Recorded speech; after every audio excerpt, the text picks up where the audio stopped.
Hello guys, good morning, what's up? At time check, 10:60 na ng umaga. So ngayong araw na ito guys ay meron tayong kasama dito si Kuya Purman. Ito pala yung ginagawa niya ngayon for today. Nagpintura siya ng salamin sa ungo. hindi.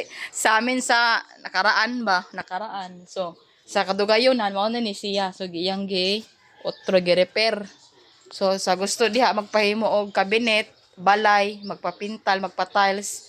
Kini lang siya inyong kwaon si sir kay maayo ni siya mo trabaho. Mo ni naghimo sa balay ni Batang Pasaway.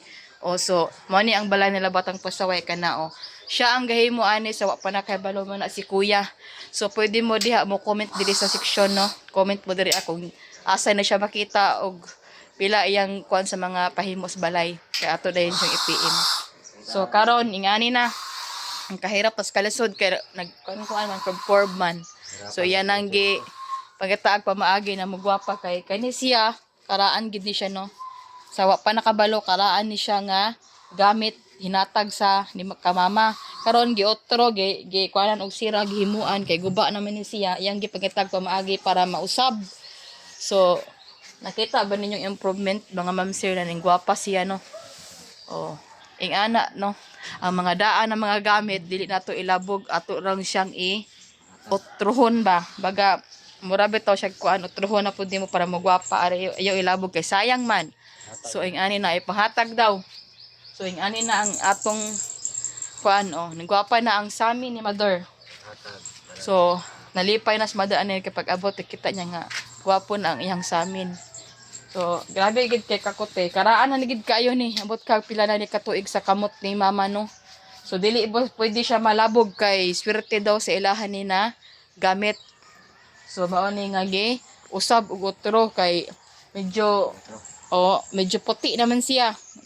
Sige ka basag ulan tong panahon nga wala pa na repair ang balay ingani pa wala pa ni no. Tulo man tos una.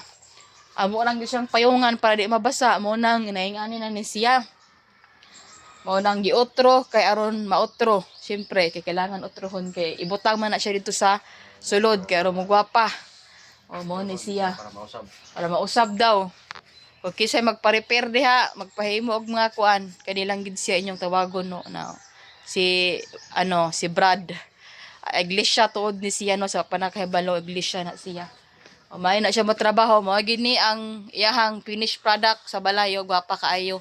Siya pod among kwaon pohon og magpintal og magtiles sa balay kay may ni siya mo trabaho. So nakita man namo iyang trabaho nga hinlo maayo. So siya gapon ang kwaon ni Batang Pasaway nga mo trabaho diri gapon sa balay. Kay siya man ang naandan og siya poy ang nakita nga gwapo gid kay ang trabaho. So mao na ni ang balay ni Batang Pasaway gwapa kayo no.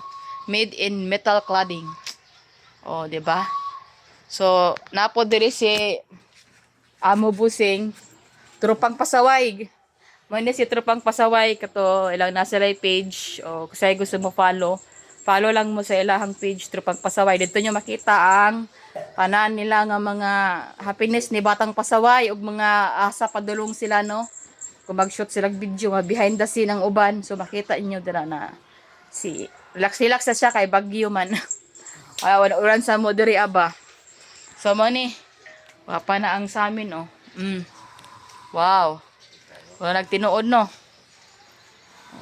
Di ba? Pinaagi sa kamot ni Purman. So marato kong update sa inyo mga ma'am sir no. Karon kay di pataka banat og kuan kay ulan-ulan man. Kita ka atos farm, dili lang sa balay. So mo ni among update Hinawat ko na ayaw nyo kalimti o subscribe sa akong bagong YouTube channel na Probinsyanang Raketera. So yun lang muna guys. See you in my next vlog. Hopefully don't forget to click the notification. Bye!